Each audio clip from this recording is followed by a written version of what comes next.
Bueno, creo que estamos en contacto con nuestro amigo Carlos Méndez, cuya columna se ha institucionalizado en este programa, fruto de un proceso que está viviendo Chile desde el 18 de octubre del año pasado, que ha despertado el interés justamente por los cambios copernicanos que está anunciando. El domingo 18 se cumple un aniversario y el otro domingo, el domingo 25 de octubre, existe el plebiscito por la reforma constituyente. Miren si no tenemos temas para hablar con nuestro amigo Carlos Méndez. ¿Qué tal, Carlos? ¿Cómo te va? Muy bien, Mario, muy bien. Acá estamos exactamente, hay mucho impacto en Chile sobre lo que va a acontecer los próximos días. Hay una situación latente. Pero mira, primero quiero comentarte algo relacionado con la situación de acá, digamos, en La Plata, la capital de la provincia. Hoy día seguramente lo vas a ver durante el día. Ha impresionado bastante acá una larga fila de varias cuadras, más de 500 personas, para postular a 10 puestos de trabajo para una parrilla que se va a abrir el jueves 15, y necesitan unas 10 personas, dentro de los cuales son un ayudante de cocina, bacheros, mozos, personal de aseo, delivery, etcétera. Y esto impacta porque dicho emprendimiento está a una cuadra de Plaza Moreno, en diagonal 74, entre 49 y 50, y por lo tanto a una cuadra de la municipalidad y de la catedral. Entonces, ese impacto, digamos, a la cantidad de gente, de jóvenes que están desde las 6 de la mañana postulando a un puesto de trabajo, y que, bueno, es una imagen de lo que está aconteciendo en nuestro país, Uh-huh. Lo que estás describiendo justamente es otro de los rasgos. Acá justamente recién estábamos hablando de los incendios en Córdoba, y el amigo Rufino desde Córdoba me envía imágenes de los incendios. Son tremendos. Son los grandes temas que tenemos. Claro. El cuidado del ambiente y el cuidado de las personas, la rehabilitación de la economía, el ascenso de la sociedad, terminar con la indigencia y la pobreza en niños, adolescentes y ancianos, etcétera, etcétera, y nuestra dirigencia política entretenida en conflictos de segunda envergadura, como son los conflictos que tiene la superestructura política en su disputa por el poder. Sí, exactamente. Bueno, yo te quería hacer esa indicación y entro a lo que estamos convocados. ¿Qué esperamos para el domingo 18, en primer lugar? Bueno, el domingo 18, mire, para el domingo 18 hay muchos preparativos. Esto parece desgraciadamente, digamos, la situación se empeoró con el tema del claque, digo yo, que un policía de 22 años hizo contra un manifestante de 16 en cerca de la plaza Italia, Baquedano, Dignidad, uh-huh, en el puente sobre el río Mapocho, el puente Pío Nono, y que saltó, digamos, el muchacho saltó por el aire y cayó de cabeza al pavimento del río, un río, digamos, que además creemos, digamos, que trae poca agua. Claro. Entonces, bueno, ahora está internado, se está recuperando, etcétera, pero realmente es un acontecimiento que se está conversando, discutiendo, analizando permanentemente, y viralizando la imagen a cada rato en los canales chilenos sobre la situación. Y digo que es un hecho, además de lamentable, que desgraciado, porque Carabineros había modificado su sistema del control de la calle, del control urbano, es decir, habían dejado de lado, y ahí lo quiero comentar porque hay una interna, digamos, dentro del Ministerio del Interior, entre el ministro del Interior, que podemos identificarlo, Víctor Pérez, como Halcón, y el subsecretario del Interior, que es más Paloma, que es el subsecretario Gili, y que se había modificado decía, digamos, el tratamiento de la policía en cuanto a manifestaciones, donde solamente se estaba utilizando los carros lanzaagua, no gases y tampoco armamento. Solamente, digamos, esto fue algo interviniendo así en acciones cuerpo a cuerpo, y en ese contexto fue que se produjo este lamentable y desgraciado hecho, y nada menos que al segundo día de empezar a utilizar este tipo de técnicas callejeras o de manifestaciones callejeras. Ahora, de ahí para adelante, bueno, hay accionar de todos los días en dicho lugar y también en otros lugares. Anoche, por ejemplo, hubo un asalto, digamos, un cuasi asalto a una subcomisaría en Peñalolén, en una comuna popular, y también un incendio de un transporte colectivo en otra comuna popular, que es la comuna de Pedro Aguirre Cerda. Eso, digamos, demuestra la organización de grupos que están operando en Santiago, pero también en Antofagasta y bueno, otros con otras características también en la región de la Araucanía, donde cada noche hay incendio de cabañas o transporte de mercadería o de elementos forestales, de maquinaria forestales, etcétera. ¿Y vos qué dirías respecto del domingo? ¿Va a haber violencia el domingo? Bueno, esa es la discusión, esa es la discusión, hay una discusión, o sea, manifestación va a haber. La manifestación está viendo todos los días, manifestación seguro. Ahora vamos a ver, digamos, cuál va a ser la importancia que tenga, y esto tiene que estar relacionado íntimamente con el plebiscito. ¿Qué importancia va a tener las acciones violentas? O sea, la violencia, Mario, vino para quedarse. Esto ya está, ¿cómo se llama?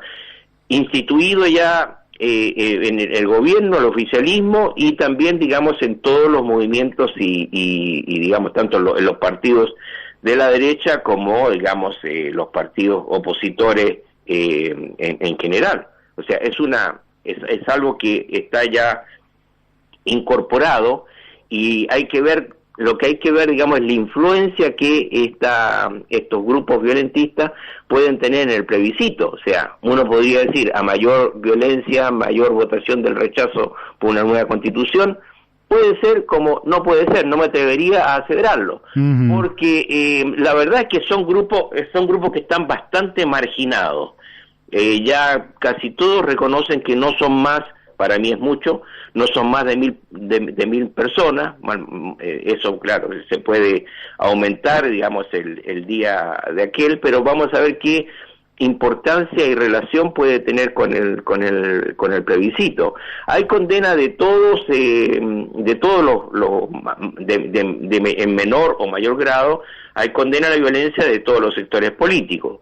Y el único que lo relativiza un poco es el Partido Comunista y otros aliados del Partido Comunista. Pero se sabe que la violencia puede engendrar situaciones que pueden perjudicar el plebiscito. Sí, aunque la verdad es que violencia en el marco de un proceso de participación democrática como es el plebiscito, la verdad que no se justificaría. Sí la movilización y sí la expresión de voluntad por el voto afirmativo en el plebiscito. Claro. ¿Hay alguna encuesta que estés manejando respecto del resultado posible? La encuesta más importante, digamos, es, o sea, el hasta ahora, a no ser, ¿no es cierto?, eso imprevisto, acuérdate tú, no lo voy a comentar porque te acuerdas tú en España en una elección, digamos, del Aznar, cuando fue el atentado de Atocha. Claro. Claro. Y le permitió ser presidente a Rodríguez Zapatero, del Partido Socialista Obrero Español. Cambió la tendencia. Sí. Ahora, eso se ve muy difícil por la condena que existe y por la envergadura de estos movimientos. Pero lo que sí quiere dejar constancia es lo siguiente. O sea, ¿qué constancia quieren dejar los manifestantes? Esta es la cuestión de fondo de contenido político y que nosotros lo hemos venido comentando regularmente, Mario, en este programa, que es, digamos, que se quiere demostrar de que, y lo que es cierto, que el plebiscito se debe, la causa del plebiscito se debe, digamos, a las manifestaciones del estallido social comenzado el 18 de octubre del año pasado. Eso es lo que se quiere dejar constancia y lo que quieren dejar constancia los ciudadanos, los manifestantes y también los grupos que han sido más radicales. Ahora, esa es la cuestión que por lo cual, digamos, es seguro que va a haber manifestación ese día 18. Ahora bien, ahí, digamos, en cuanto a las interpretaciones, Mario y Daniel, que creo que está ahí, ese que hay cuestiones que no son tan exactas, o sea, porque aquí en relación con el plebiscito, o sea, más que el plebiscito, todo el proceso constituyente que se acordó, digamos, lo acordaron los partidos políticos la noche y la madrugada del 15 de noviembre, se hizo, digamos, es verdad que se hizo en función a esta estallido social que había comenzado con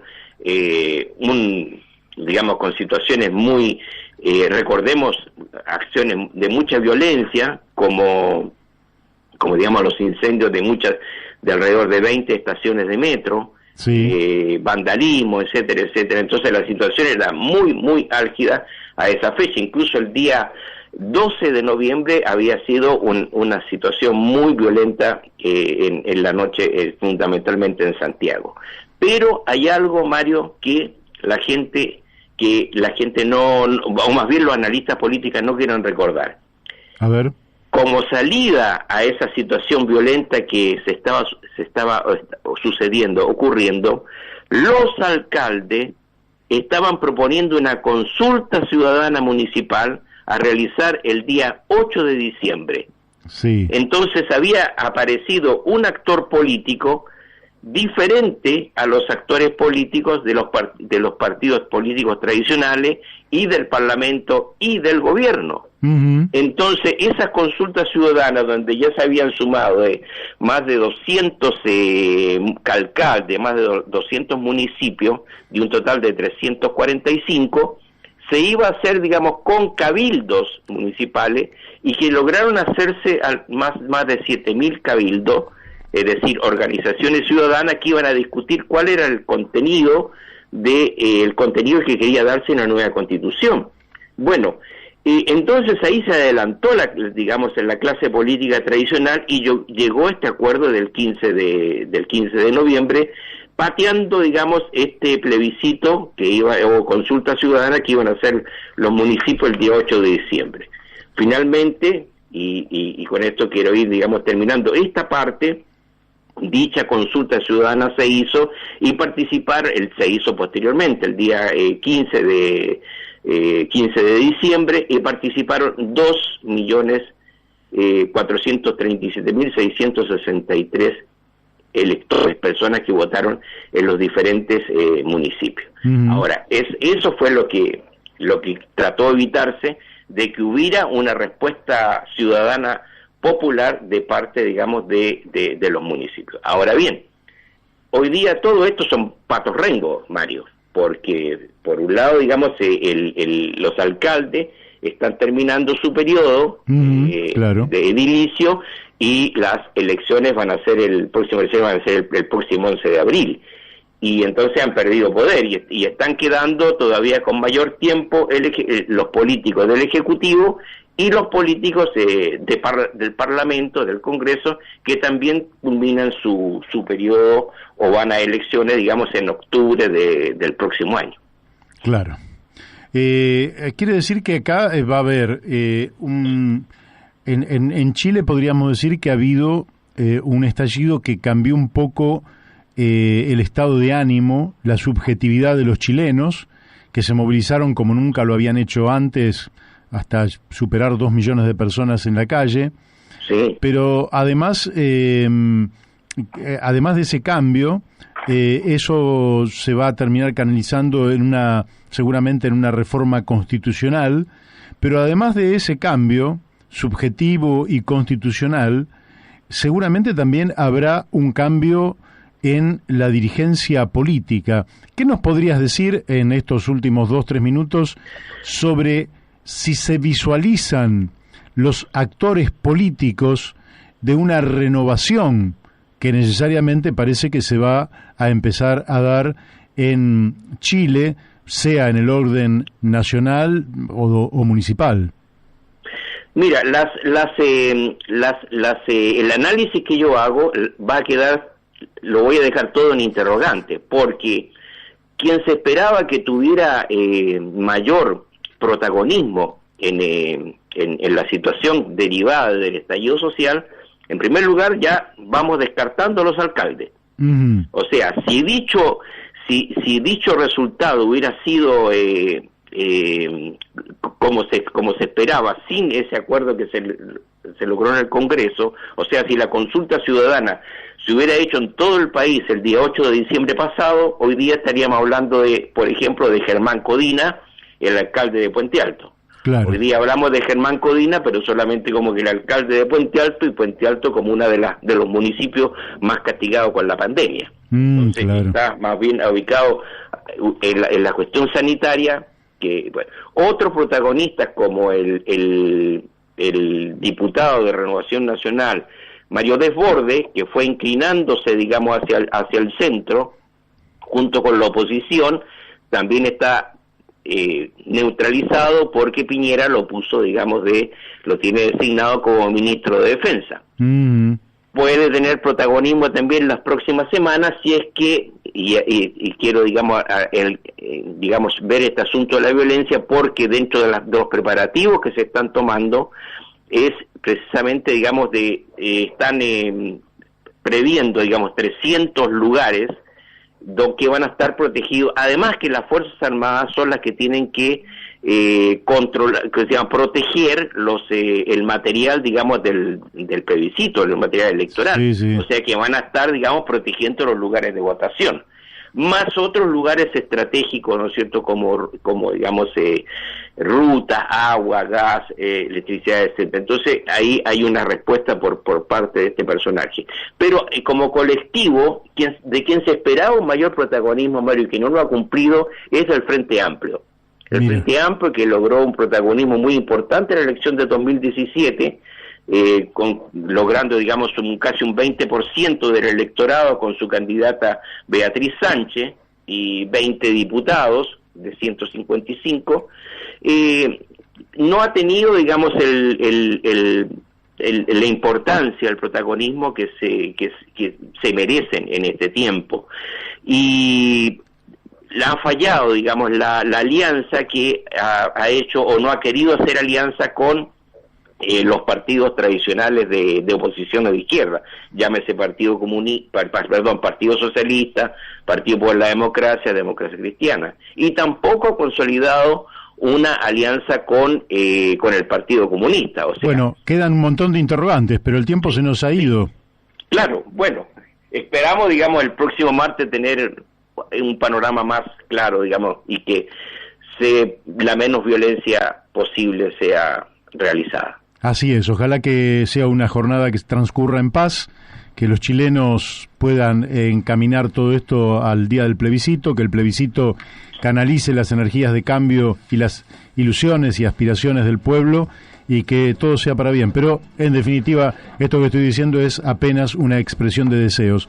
Carlos, te estamos mandando un fuerte abrazo desde aquí, el programa ya está finalizando a esta hora, así que para ustedes. Hasta el martes próximo. Chao, chao. Hemos hablado con Carlos Méndez, ustedes los han escuchado. El domingo próximo, 18 de octubre, no solo será un aniversario allá en Chile, sino que habrá elecciones en Bolivia.